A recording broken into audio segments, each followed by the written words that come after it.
नमस्कार, मी राजकुमार गोपने. नमस्ते Phaltan YouTube channel मध्ये मी आपलं स्वागत करतो. आज आपण बातचीत करणार आहोत एक प्रेरणादायी व्यक्तिमत्व, आरंभ गोल्ड फायनान्स लिमिटेड फलटण चे सीईओ योगेश नलोडे साहेब यांच्याशी आपण बातचीत करणार आहोत. नलोडे साहेब, आपलं खूप खूप स्वागत. आभारी आहे. आरंभ गोल्ड फायनान्स लिमिटेड फलटणचे नुकतीच 2 वर्षे पूर्ण यशस्वीरित्या आणि उत्साह पूर्ण झाली. आपली पहिली प्रतिक्रिया? अतिशय म्हणजे आमच्या ग्राहकांनी खूप मोठ्या प्रमाणात आम्हाला सहकार्य केल्याने आमचा बिझनेस वाढवला. त्याबद्दल पहिल्यांदा आमच्या आरंभ गोल्ड फायनान्सच्या सर्व सभासदांचे धन्यवाद देतो. आणि असाच आमच्या प्रवासात त्यांनी आमच्या बरोबर राहावं असं एक आवाहन करतो. खरं तर नलोडे साहेब, आपण खूप चढउतार पाहिले आहे. एक पतसंस्था कर्मचारी म्हणून आपण सुरुवात केली आहे. कसा आहे आपला नेमका प्रवास? सन 1998ला मी ग्रॅज्युएट झाल्यानंतर पहिल्यांदा श्री सिद्धनाथ नागरी सहकारी पतसंस्था या नामांकित पतसंस्थेत फलटण ब्रँचमध्ये क्लार्क या पदापासून सुरुवात केली. तदनंतर क्लार्क, मॅनेजर या पदावर विविध ठिकाणी काम करत असताना जिल्ह्यामध्ये मोठ्या प्रमाणात तिथं 22 वर्ष माझी एकूण सर्व्हिस झालेली आहे. सिद्धनाथ पतसंस्थेत 12 वर्ष केली. मॅक फिनसर्व कंपनी लिमिटेड म्हणजे मॅक फायनान्स फलटण या ठिकाणी पण मी 6 वर्ष जॉब केला. त्यानंतर एक नामांकित पतसंस्था गॅलेक्सी पतसंस्था आहे, तिथं पण मी 1.5 वर्ष होतो मॅनेजर म्हणून. अशा विविध ठिकाणी मी काम करत असताना मोठ्या प्रमाणात अतिशय चांगल्या पद्धतीने कामकाज केलं आणि आज या ठिकाणी पोहोचलेलो आहे. सध्या कशा प्रकारे तुम्ही किती संस्थांच्या माध्यमातून काम पाहताय? आता सध्या माझ्याकडं आरंभ गोल्ड फायनान्सच्या 3 शाखा आहेत, ज्या फलटण येथे एक शाखा आहे, राजाळे येथे एक, पवारवाडी शाखा आहे आणि आता नवीनच आपण परत एप्रिल महिन्यात ढवळपाट या ठिकाणी कामकाज चालू करणार आहोत नवीन शाखेचं. त्याचबरोबर सहकार क्षेत्रात काम करत असताना फलटण येथील एक नामांकित पतसंस्था होती, श्री लक्ष्मीदेवी नागरी सहकारी पतसंस्था. ही जवळजवळ 35 वर्ष जुनी संस्था आहे. ती शिक्षक लोकांनी स्थापन केलेली संस्था होती. ती संस्था आर्थिक अडचणीत गेली 20 वर्ष झाला आहे. ती संस्था आपण टेक ओव्हर करून घेतलेली आहे आणि तिचं नामांतरण केलेलं आहे आरंभ नागरी सहकारी पतसंस्था या नावानं.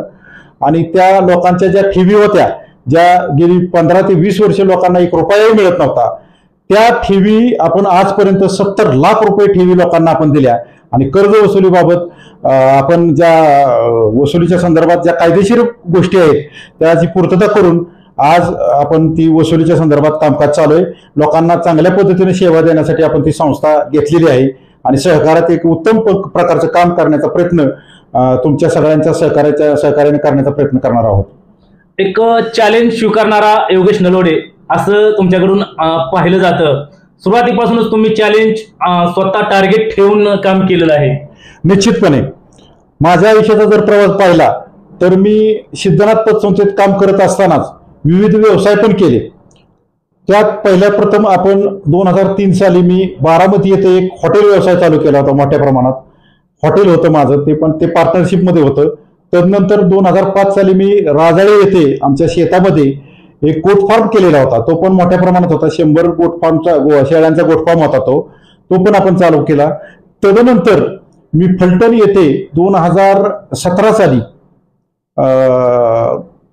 आस्वाद कॅफे म्हणजे कॉफी शॉप चालू केलं.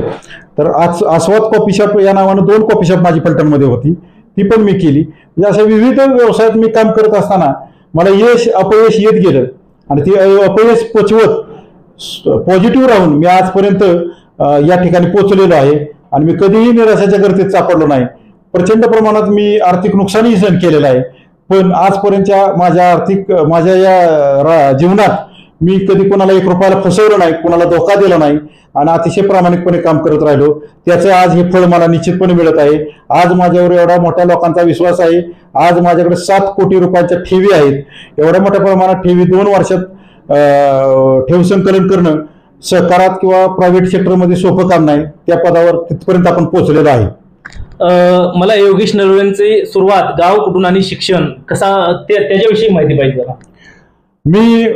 माझं मूळ गाव राजाळे, तालुका फलटण, जिल्हा सातारा या ठिकाणी. पण बराचसा शिक्षणाचा भाग राजाळेपर्यंत 8वी पर्यंत मी शिक्षण घेतलं. तिथून मी मधोजी हायस्कूल फलटण या ठिकाणी शिक्षण घेत होतो. 10वी पर्यंत मी तिथं शिक्षण घेतलं. 11वी-12वीला माडोजीराजे शेती विद्यालय या ठिकाणी शिक्षण घेतलं. 12वी नंतर मोदोजी कॉलेज फलटण या ठिकाणी BSc पूर्ण केलं आणि 98 साली मी तिथून पासआउट झाल्यावर 99ला मी श्री सिद्धनाथ नागरी पतसंस्था या ठिकाणी जॉबला लागलो. परंतु जॉब करण्याचा सुद्धा एक असा योगायोग होता की माझा नेहमीच कल व्यवसाय करण्याकडे राहत होता. म्हणजे व्यावसायिक बुद्धी होती माझी आणि धडपडी बुद्धी होती आणि स्वभाव धडपडी आहे. त्यामुळे मी व्यवसायातच माझं करिअर घडावं असं मला पहिल्यापासून वाटत होतं आणि त्या संदर्भात प्रयत्न करत गेलो. पण योगायोगाने सिद्धनाथ नागरी पतसंस्थेचे जे चेअरमन होते, संस्थापक श्री वाघोजीराव पोळ, हे आमचे अतिशय जवळचे माझ्या वडिलांचे मित्र होते. त्यांनी मला नोकरीची संधी पहिल्यांदा फलटणमध्ये दिली आणि तिथून माझा या पतसंस्था आणि बँकिंग सेक्टरच्या संदर्भातला प्रवास सुरू झाला. तो आजपर्यंत चालू आहे. आपल्या वडील नेमके काय करायचे आणि काय तुम्हाला सांगणार आहे त्यांचं? माझे वडील एअरफोर्समध्ये सर्व्हिसला होते. एअरफोर्समध्ये त्यांची सर्व्हिस पूर्ण झाल्यानंतर त्यांनी MSCB महावितरणमध्ये जॉब केला. 2007 साली ते रिटायर झाले.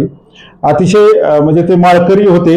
वारकरी संप्रदाय आमच्या घरात, आमच्या संपूर्ण कुटुंब, माझ्यासहित माझी पत्नी, माझा भाऊ, आम्ही सगळे, आई वडील सगळे वारकरी संप्रदायात आहोत. आणि माझे वडील सामाजिक क्षेत्रात राजाळे येथे काम करत होते.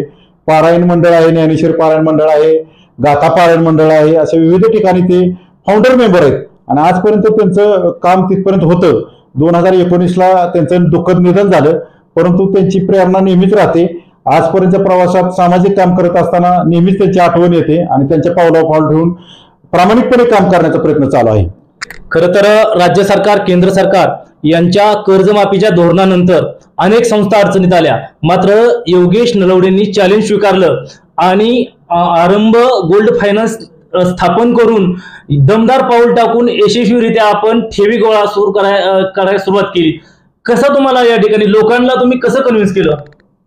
खरं तर यामध्ये मी जी 22 वर्ष इतर ठिकाणी जी सर्व्हिस केली त्याचा फार मोठा वाटा आहे यामध्ये आजच्या परिस्थितीला. कारण समाजात जे माझे स्थान निर्माण झालं ते मी इतर ठिकाणी जॉब केल्यामुळे, समाजातल्या माझ्या ओळखी पाळखी, माझा स्वभाव बोलका असल्यामुळे आणि लोकांच्या संपर्कात कायम असल्यामुळे मला याचा निश्चित फायदा झाला. आणि आजपर्यंत म्हणजे तुम्हाला सांगायला अभिमान वाटेल की माझा जो ठेवीदार वर्ग आहे हा बऱ्यापैकी रिटायर झालेला शिक्षक वर्ग आहे. म्हणजे जो चोखंदळपणे आर्थिक क्षेत्रात विचार करून पाऊल टाकतो तो वर्ग माझा कस्टमर आहे. मग अशा वर्गाबरोबर काम करणं सोपं काम नाही. अशा लोकांच्या पर्यंत मी पोहोचलो आणि त्यांच्या आशीर्वाद आणि त्यांच्या प्रेमामुळे त्यांनी माझ्यावर विश्वास दाखवला आणि माझ्या मोठ्या प्रमाणात ठेवीचं संकलन सुरू आहे. आजही मला मार्केटिंग करावं लागत नाही.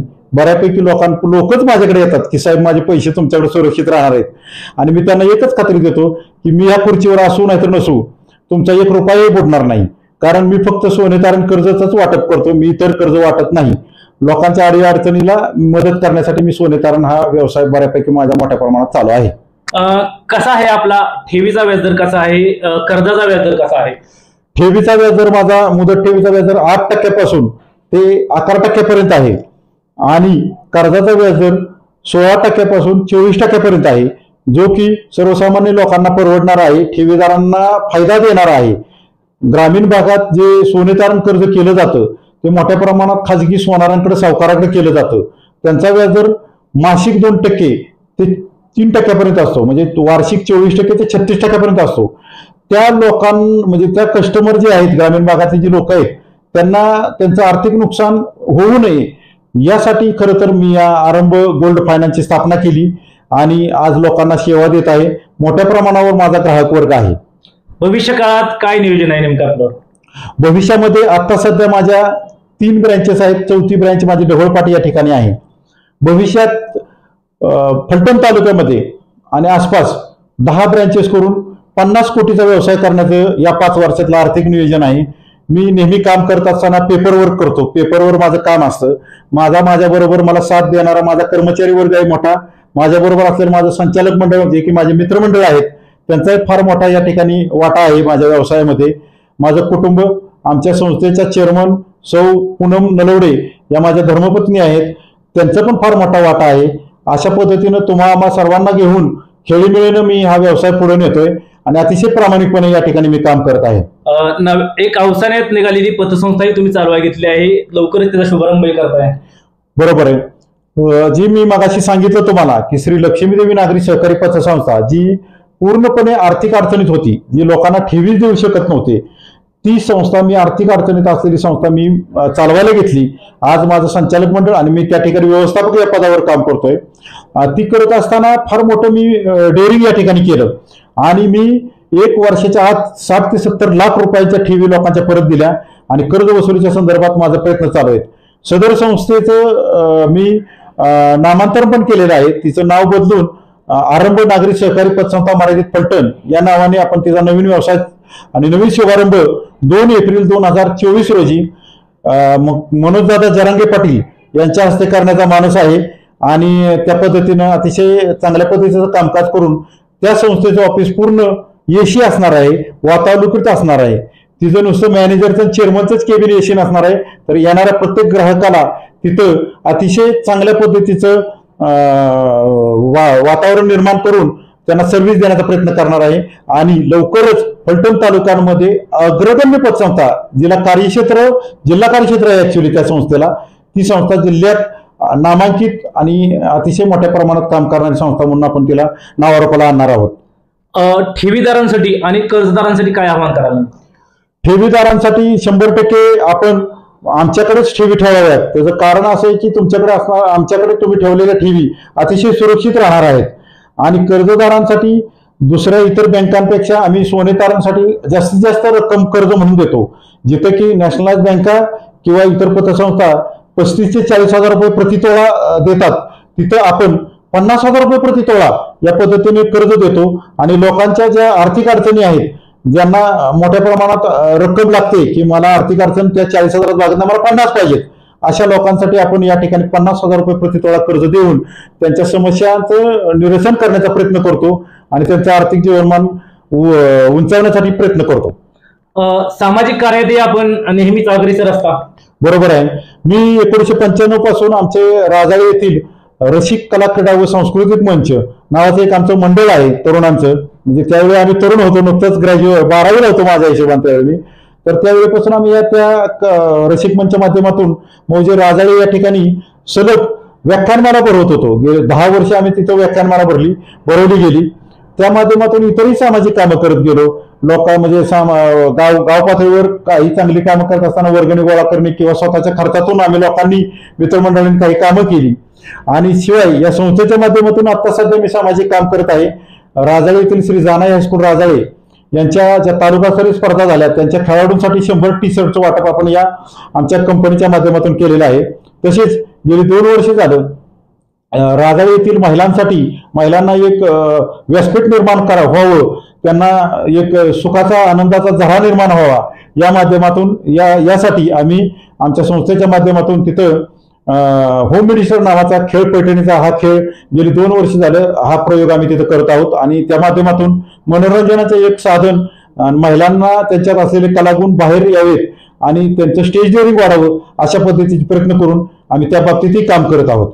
आता सध्या आपल्या या हे जे सभासद वगैरे किती आहेत? आता सध्या माझ्याकडे आता आरंभ गोल्ड फायनान्सचे 1,500 सभासद आहेत. 2 वर्षांमध्ये 1,500 सभासद आहेत. याची संख्या येत्या वर्षभरात 5,000 पर्यंत नेण्याचा मानस आहे आणि त्या दृष्टीने आमचे प्रयत्न चालू आहेत. यासाठी माझे जे कर्मचारी वर्ग आहेत यांचं फार मोठं योगदान या ठिकाणी मला मिळत आहे. सध्या किती कर्मचारी आपले काम करत आहेत? आता सध्या माझ्याकडे 8 ते 10 कर्मचारी काम करत आहेत. दोन्ही संस्थांचे मिळून 12 कर्मचारी आहेत आता सध्या. आणि 12 कर्मचाऱ्यांना रोजगार निर्मिती करून दिलेली आहे. चांगल्या पद्धतीने आपण या ठिकाणी पगार पण त्यांना देत आहोत आणि त्यांचं कुटुंब त्यांच्याबरोबर आपण त्यांचा परिवार आनंदी ठेवण्यासाठी प्रयत्न करत आहोत. आणि गेल्या वर्षी झालेल्या दिवाळीत 2023 मध्ये आपण नोव्हेंबर महिन्यात जी दिवाळी झाली त्यावेळी पहिल्या 1 वर्षातच आपण त्यांना एक पगार बोनस प्रत्येक कर्मचाऱ्याला दिलेला आहे. शिवाय आपण सभासदांसाठी प्रवासी बॅगा छापलेल्या होत्या, त्या पण आपण दिवाळीत वाटप केलं. आणि आता उन्हाळ्यासाठी आपण सभासदांसाठी ज्या उन्हाळी कॅप असतात त्या कॅपचं वितरण केलेलं आहे. परवा आपण जो कार्यक्रम घेतला राजाळे येथे त्या कार्यक्रमात त्याच्या वितरणाचा कार्यक्रम आपण घेतला. इथून पुढे सभासदांना आपण चांगल्या पद्धतीच्या सुविधा देण्याचा निश्चित प्रयत्न करू. तर हे होते योगेश नलवडे. एक प्रेरणादायी आणि थक्क करणारा प्रवास ज्यांनी पतसंस्था सिद्धनाथ पतसंस्थेमध्ये कर्मचारी म्हणून सुरुवात केली आणि आपल्या अथक परिश्रमावरती आपल्या कौशल्यावरती कोणतंही काम आपल्याला टार्गेट ठेवून आपल्याला काम केलं पाहिजे हे उद्दिष्ट डोळ्यासमोर ठेवून त्यांनी जिद्दीने आणि चिकाटीने फलटण तालुक्यामध्ये नावारूपाला आणलेले आरंभ गोल्ड फायनान्स याचे सीईओ म्हणून जे काम पाहतात योगेश नलवडे हे आपल्या समवेत होते. भविष्य काळामध्येही त्यांच्या माध्यमातून आणखीन यामध्ये विस्तार करण्याचं ध्येय या ठिकाणी त्यांनी ठेवलेलं आहे. असे योगेश नलवडे खरं तर अनेक बेरोजगार युवकांसाठी प्रेरणादायी प्रवास आहे. एकीकडे शासनाने कर्जमाफी केल्यानंतर अनेक पतसंस्था बँका अवसायात निघाल्या, मात्र जिद्दीने त्यांनी टार्गेट ठेवून अगदी अवसायात निघालेली पतसंस्था स्वतःकडे घेऊन एक टार्गेट डोळ्यासमोर ठेवून नावारूपाला आणलेले आरंभ गोल्ड फायनान्स लिमिटेडचा द्वितीय वर्धापन नुकताच झाला. या पार्श्वभूमीवर त्यांच्याशी बातचीत केली. आमचे नमस्ते फलटणचे संपादक वैभव गावडे यांच्यासह मी राजकुमार गोपने, नमस्ते फलटणसाठी फलटण.